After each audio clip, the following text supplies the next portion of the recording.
Welcome to Whisking It All with your host, Angela Esposito, co-founder of Whisk.ai, a food and beverage intelligence platform. We're going to be interviewing hospitality professionals around the world to really understand how they do what they do.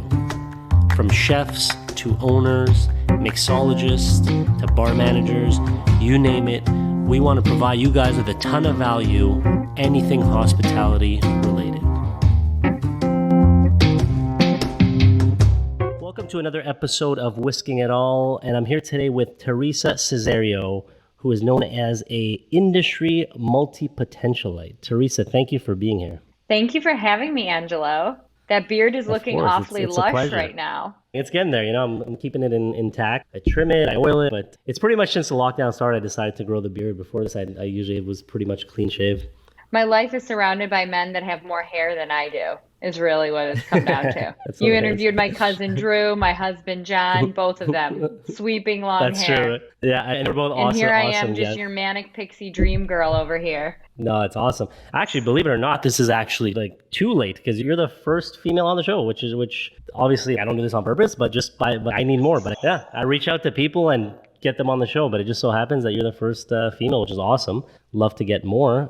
That's so exciting. Yeah. So really the way we like to start off the episode is always get a sense of how our guest got into the industry as a whole. So really it's what's always been interesting about hospitality, I think, is people that are in it are super passionate about it and they usually stick around for the passion more than anything. So I'd love to hear from you. Let's go back to the early days. What got you into the hospitality world? My journey into spirits multi-potentialism starts prior to even being 21 years old. When I was growing up, my father was always in the liquor industry. He was part of a company called Continental, which then became Judge and Dolph, which then was bought by Food Beverage in Chicago, Illinois. I like to say that I've always been surrounded by the liquor industry from infancy, and the industry has been extremely good to my family. My father is one of those tall, dark Italian men that you wouldn't want to run into in a dark alley. He's Luigi Antonio Cesario Jr. At one given point, there were 7 Lou's in our family.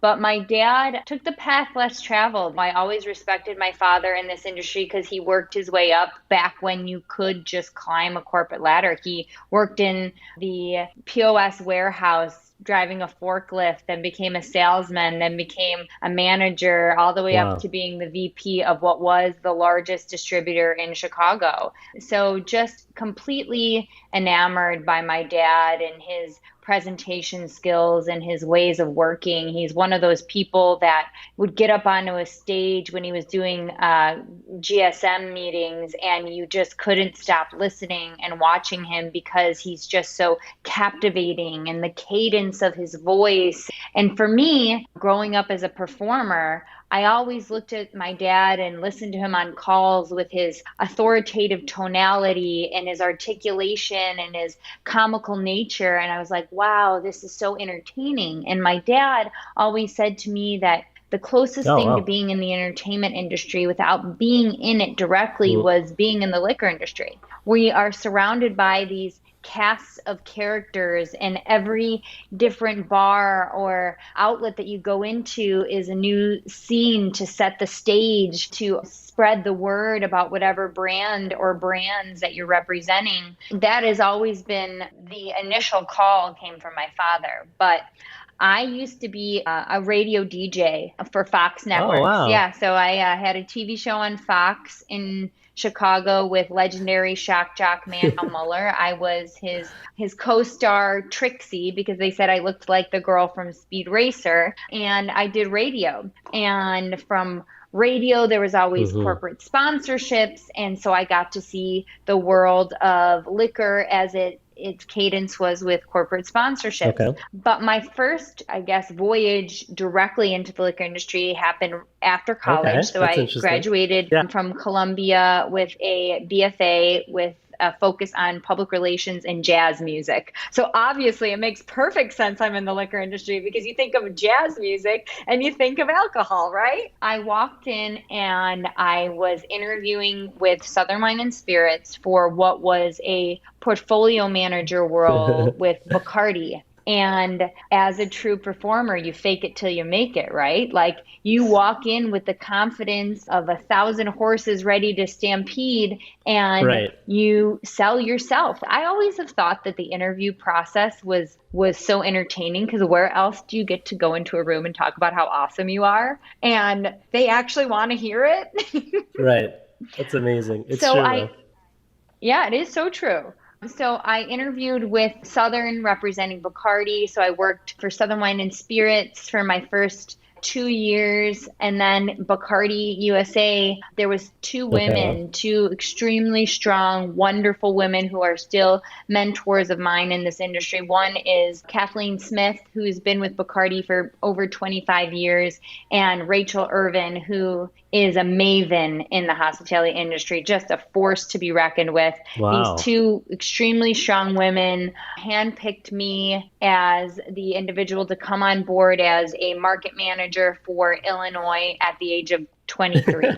So I'm 23 years old and I'm overseeing on-premise Illinois. And God, they had so much faith in me. I look back now and I had to have been such a disaster to deal with. I remember one time Yeah, they what's came in wrong with my this? office Yeah. and they shut the door and they're like, okay, Teresa, here's a gift certificate to That's Ann amazing. Taylor. You no longer can wear BB That's to the amazing. office. And here I am. I'm like, I think I look real sharp with my bedazzled turtleneck and my shiny red blazer. They're like, not so much. So spent a lot of time with Bacardi. My first, I call it 5, 6 years in the industry. And then I met my now husband, who was working with Team Enterprises based in Florida. And I was told to stay away from him because he was bad news on the Okay. dating front. You see his charisma and you can't walk away. So I dated him long distance till I moved to Florida, Okay. where I took a role as Okay. the state manager for Stolen Rum, which Very cool. is a unique offering that was acquired by a company actually in Chicago, but it was a coffee and cigarettes rum, which the cigarettes was just fenugreek. So it was an homage to Fear and Loathing in Las Vegas. Was with them for a year before I started working with Pernod Ricard and Absolute Elix. And from Pernod, I've been there now for 7 years on the same brand, Absolute Elix. So I went from being a brand ambassador to a national brand ambassador, mentor, and then now one of their brand managers, brand activation managers for the brand, and have been there for 7 years now. So that has been my journey. Yep. That's really cool to hear how that journey happened. You had a bit of maybe exposure from your dad to get a sense of what can maybe go on. But how did that first kind of leap happen from, okay, you graduate, you see opportunity, and like what did the early look like in terms of actual, you doing? Oh, so this is fun. So this goes back to the days when you would do promotions for like energy drinks. So all throughout Right. college, I worked with Amp Energy as one of their Amp Energy girls. So I would bounce around in my jean That's shorts and awesome. my tank tops to all of these music festivals and fun things that were happening around Chicago. And I did promotions, and you get a taste of what field activation looks like and what it means to build advocacy with consumers from a guerrilla marketing technique. We used to just Right. be in a big monster truck. They'd drop off a cooler of energy drinks on wheels. And it wasn't That's until the awesome. cops told us to leave and there'd be two girls just scurrying down the street calling our field manager, they made us go, they made us go. And we'd be scurrying down the street with a tub of energy drinks, handing them to people as we run away. So yeah, so it was that experience of having guerrilla marketing and field marketing underneath my belt that allowed me the opportunity to step into the spirits industry. I obviously was a patron at bars. I obviously was a patron at restaurants. So I knew what it was to be Right. the recipient of hospitality. But you break down the word hospitality in its hospitality to being a consummate host. And growing it up in an Italian household, Yeah. you're taught to Yeah. I host can at attest to all that. times. No matter how tired you are, no matter totally, and who's coming over. I am the Italian grandma that's, oh, you just came from Right. dinner. Let me Right. make you a sirloin. Let me make you a plate of pasta. Yeah. It's just about service. And you look at the word service and it's serve us. Not only is hospitality about what you're giving, but it's about the reciprocation of what it's nice and what it feels like to give something to somebody without any expectation of anything in return. It's about the art of giving. So for me, it was a natural progression based on like my moral aptitude of development as a human being, coupled with my very preliminary experience of field marketing and my genuine appreciation of sales. And then how it came from a perspective is performance. I spent my entire college years playing in rock bands and performing, a degree with jazz as a minor. You're always up on stage. So when you're communicating with people, knowing that if you're sparkly and shiny, they're going to want to be around sparkly and shiny. So making sure that your light bulb is fully charged and you're giving that goodness to people. And I remember, I think the first time I met you was through John at Tales of the Cocktail. And I just remember that description you just gave of attracting people. That's exactly what I noticed. Is like, I don't know who this girl Teresa is, but I want to be her friend. Awesome vibes, good energy. I want to hang out with her. Like, you're always in a good mood. Yeah, I can imagine that. That's such a, it sounds so obvious, but it's such a valuable skill in sales to be likable. And a question for you, okay? In the early days when you first started working there, what industry was your dad kind of mentoring you, or you found your own mentors within the industry? I would say my father is always a shepherd for us, but he is a firm believer of opening the doors and we have to walk through. And one of the main reasons I didn't go into wine was because I didn't want to always be Lou Cesario's daughter. And especially in Chicago, there are people that you're a union sales rep with Southern and you don't leave. There are people that are still there that were on the up and up with my dad growing up. So it was always trying to make a name for myself.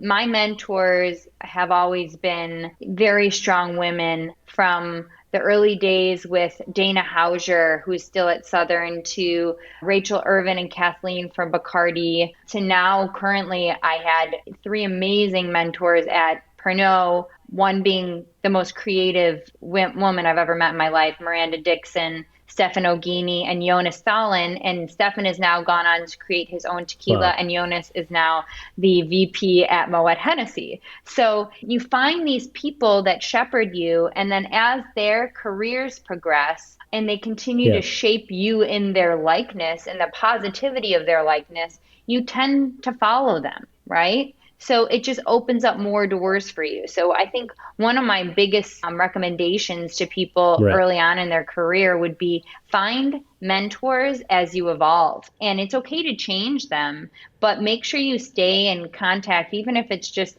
a message once a quarter to people, to make sure that you still value their guidance. People want to see other people succeed, and especially in this industry. Right. I love that advice because I think not enough people understand how important it is to have a mentor. It's like hard, like things are tough. Work is hard. Things, and like, especially in hospitality, but I even think of myself in the tech industry where, things are so volatile, down, up and down. Having that you can rely on, that can guide you, right? It's important to learn from your own mistakes, but it's helpful, I always say, to also learn from other people's mistakes. Maybe, a lot of the people listening, I think that's great advice, right? Find a mentor. What advice would you give them in terms of how to find that right mentor? Like, what do you look for, when you were looking for a mentor? So as I move into the quarter of my life that I'm in right now, I'm currently looking for a mentor that's potentially outside of this industry. So it's a great question that you just asked, because I'm having to investigate that answer in the present moment. I think when you are part of larger corporations, obviously your boss or your boss's boss are great people to look to for mentorship, but even more so than wanting their job, I think you need to look at people and their accolades as human beings. Are they morally righteous? Do they vibrate at a high level of frequency? What do they bring to the table that is outside of just occupational intelligence? Looking at a woman who is married, has children, juggles that life as well as her occupation and finds success, you learn from them not just about what to do and what not to do with your career path, but your life path. They're able to offer you guidance if they've been able to find that synergy between passion and purpose and life and work. So I think it's about finding people that have the intersection of success in both their personal life and their work life. Drop the mic. That was such a good answer. No, honestly, it was great. It was great. Amazing that you were genuinely thinking of that on the spot. And advice, like to all our listeners out there, yeah, it's to have occupational mentorship, but when looking at that person, it's how are they in their day-to-day life? Are they happy? Or what are they doing? You don't just want to follow someone because they're successful at their career, but miserable everywhere else. So great advice. That's awesome. And so moving on. So 5 years, you were 5 years there. What was the next step in your life? Okay, my time here is done, right? Like when do you, for other people out there, maybe stuck in a job, and I say stuck because sometimes maybe people are happy, maybe they're not sure if they're comfortable, so for you, what was that moment, I should say, where you were like, okay, my time here is done, I'm ready for something new? It came in the form of a 6'5", long blonde haired Mufasa meets Fabio creature that walked into my office at Bacardi. I would say that life happened, right? You never know what when love will walk in to your door, and it walked into my door at that time, and I did the best I could to stay away from it because I was on a great career path. But like we just discussed, you have to have success in your life as well as your career. And for me, I wasn't looking for love, but it found me. And John and I have now been together for almost 10 years. And we dated long distance for 6 to 8 months. And I have to tell you, it was one of the most difficult decisions I ever made because I had such a beautiful work family at Bacardi. Actual Bacardi family members like Alex Argamasia was on my team, Rachel, Craig, all of these beautiful individuals. And I was happy. I was so happy with what I was doing. And I think that's such a difficult decision that we are faced with sometimes on what's the most important thing. And for me, in this case, love conquered all. And I remember I didn't tell my boss, Rachel, for 6 months that we were secretly dating because he was part of our agency and Bacardi was the client. And I was so nervous. And I remember going into her office and I'm crying and I'm so sad and I'm telling her what I did. And she's like, I've known this whole time. She knew the whole time.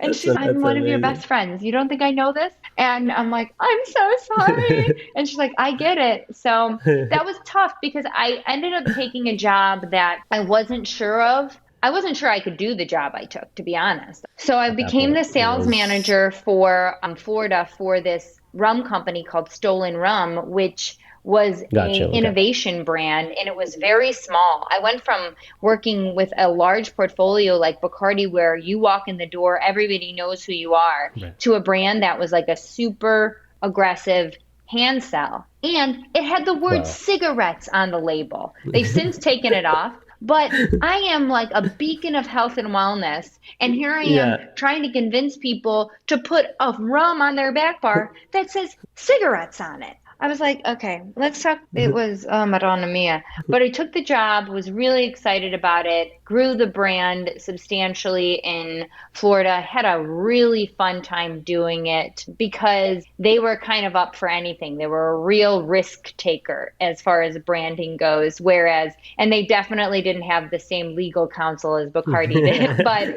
they definitely let us do a lot of guerrilla marketing. It was a great product, learned a lot about working for a small company. And then, as the universe would have it, I went to the film festival in Park City, Utah, and I met a girl named Kristen Vesley now, but she was working for Absolut. She was one of the original brand ambassadors ever hired for Absolut Vodka. So she had been with Absolut for almost a decade. And you're so lovely and fun. They're expanding our team with this new brand called Absolut Elix. Would you be interested in brand ambassadorship? And this was at a time where brand ambassadors didn't really have an identity, because I don't think it has been in since the past maybe 4 to 5 years that people actually had a strong respect for the role. that people understood what the role was supposed to be doing. And at that time, it was viewed as like this fluffy job that didn't really require much. And as a salesperson, I admit, as a salesperson, I was like, these roles are just so fluffy and pointless. Right. I had that mentality at a point in time. And it wasn't until I actually stepped into one of those roles that I understood what the potential was for success with it. Irony is that my husband runs the advocacy team for Team, makes this so hilarious. But yeah, I think there was a roundabout way to answer your question. But yeah, that's how I ended up where I am today in Florida. I'm a big believer that you have to believe in not just the product that you are selling, but the person you work for. Every single role that I've ever taken, I have looked at the person who would be my boss, and it had been a huge deciding factor in me taking a job or not taking a job, because you have to want that person to succeed, and you have to want to work hard for that person. Otherwise, the motivation's not there. So the idea of me doing a great job so that my direct report looked great, I was excited to do that. So I've had amazing bosses. Literally, I can't say a bad thing about anybody that I've ever worked for. I'm the luckiest person on this planet. And so for me, working for a big corporation, it's somewhat political. I think that gets a little messy sometimes. I feel like all it means is doing enough good PR on yourself that people around you have the desire to work with you, for you, or have you work for them. So it goes back to the first thing that I said when we first got on this call was being a lighthouse. So being that bright light that no matter what's going on in the organization, whether it be a huge reorg, that they can turn to you as a beacon of positivity. So with large corporations, it's about being this big bright light. I think with a smaller organization, it's about being all hands on deck, really having humility, never being afraid to get your hands dirty. I won't ever forget this. Rachel Irvin was the RM for Illinois, and we were at an event, and it was super packed, and she started bussing tables. And just started bussing tables. And I then saw her bussing tables, so I began bussing tables. So it's about knowing that no job is too small for you, that you're not too good to do anything, that if you're I remember it was Super Bowl here in Florida, and it was pouring down rain, and these promo girls that we hired were just getting drenched and inundated. And here I am, decked out to the nines. I'm entertaining clients. And I threw a garbage bag over my head, cut a hole in it, and I went out there and I started packing things up and cleaning up with the girls. And it's just about being a good human. So I think that's one thing. And with smaller companies too, it's about having a diversified way of working. So sales, marketing, e-com, everything. You have to do a little bit of everything. There's not different divisions and someone to call. Multipotentialite. You can do a lot of things while wearing one hat. I always say I'm wearing a really big hat, but it has a lot of tassels. And each of the tassels has a little accoutrement hanging from the bottom of it, whether it's like a computer or a microphone or a music note. It kind of has the capacity of being you in a full spectrum. No, that's a good way of putting it. For me, when I think of it, a big company a lot of the times is good in terms of structure and potentially working your way up the ladder and security. And smaller companies at times is considered riskier, but also with that risk comes kind of that curiosity that gets nourished, because you get to wear many hats, so you get to do many things. But there's definitely pros and cons to both. For me, I've always liked, now I work for myself, but for the longest time, I love the vibe in small companies because I like when things move fast. But then again, I've never worked for too many big companies. I wouldn't be able to contrast too well. But yeah, so to fast forward. So fast forward now. So 5 years at your first job, then you transferred into this role for how many years? And to kind of summarize, today, what's your current role? Is it still the same? Are you currently brand ambassador? I'm going on 7 years with Alick. So I'm currently on the brand team, and I manage the activation component for Absolute Alick. So that's all about taking our overarching brand plans and working with the teams in every single one of our states to localize the program for maximum effectiveness, as well as, especially this year, pivoting the brand from being 90% on-premise to 70% off-premise, which everybody had to make some significant changes and pivots to their brand and their route to market strategy. So that's where my role is. But that being said, the reason I have this jacket here is because I had to do a training for Alabama this morning because we don't have a ambassador that sits with Elix. So like I said, multipotentialite, I'm willing to do anything that needs to be done if it's for the advancement of the role and the brand. That's amazing. And so I'd love for you to touch on, if you could share, did Absolute Elix do when everything kind of shifted to off-premise, right? Like a lot of companies, I mean, not only hospitality, a lot of companies in general, but specifically hospitality obviously had to pivot a lot. Can you share any of the things that you guys have done? Yeah, of course. I mentioned her before, but there's a woman by the name of Miranda Dixon, and Jim Meehan put out a book about the hospitality greats. And if you turn to a page that's entitled The Vodka Princess, you will find a picture of her and a story about her as an individual. And she's known in this industry for her ingenuity and her just radical creative mind. And so with Miranda, you give her a lemon and she doesn't make lemonade. She figures out a way to get a frozen snow cone machine that's in the shape of a unicorn that makes sparkly snow, and it doesn't taste like lemon. It tastes like strawberry lemonade because things that are pink and taste like strawberry are clearly better. Like, it's one of those people who you just want to climb inside their brain and just try and figure out what's going on, but you never really know. So she took the reins in our off-premise execution in developing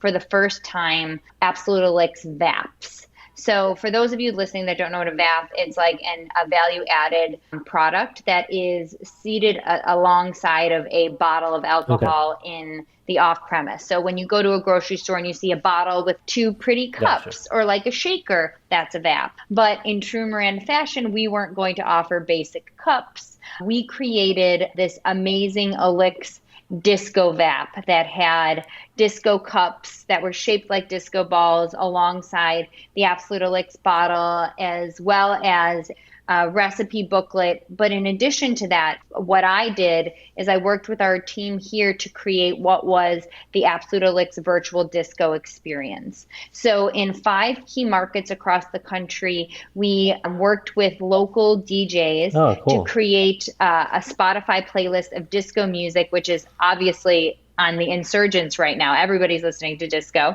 And to create playlists that were on our Elix Spotify playlist.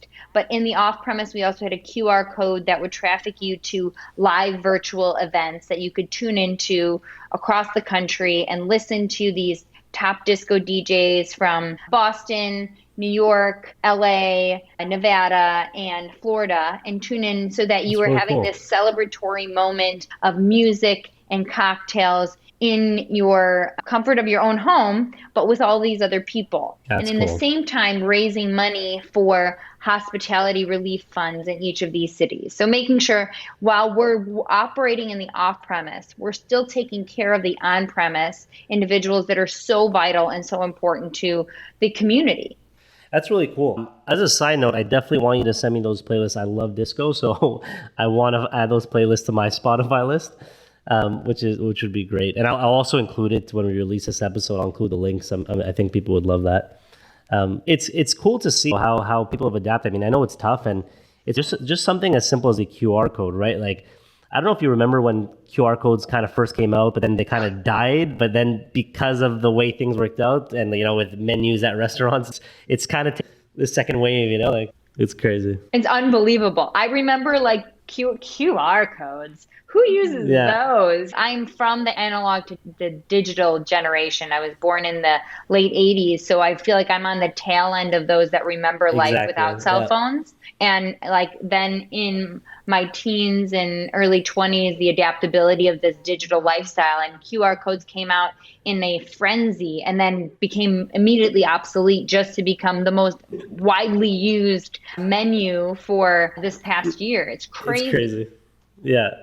It's been crazy seeing it as menus and even as payment options now. Just scan the QR code and pay. And it's funny how fast it's adapted. So crazy.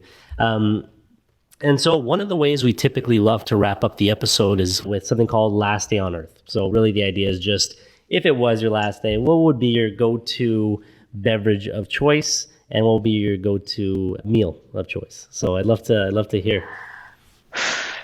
I feel like these types of questions were asked a lot during COVID because everyone was wondering at the end of the world. I am a purist with my drinks. My drink would be a absolute elixir martini with an in and out of dry vermouth and a twist, freezing cold. And my meal I would pick would be probably the saag paneer and samosas from in London. Preferably shared with all my best industry friends around a table and enjoying together. That's amazing. Teresa, thank you so much for taking the time to chat today. It was really, really awesome. My pleasure. Thank you for having me. This has been so enjoyable, and it's great to see your face.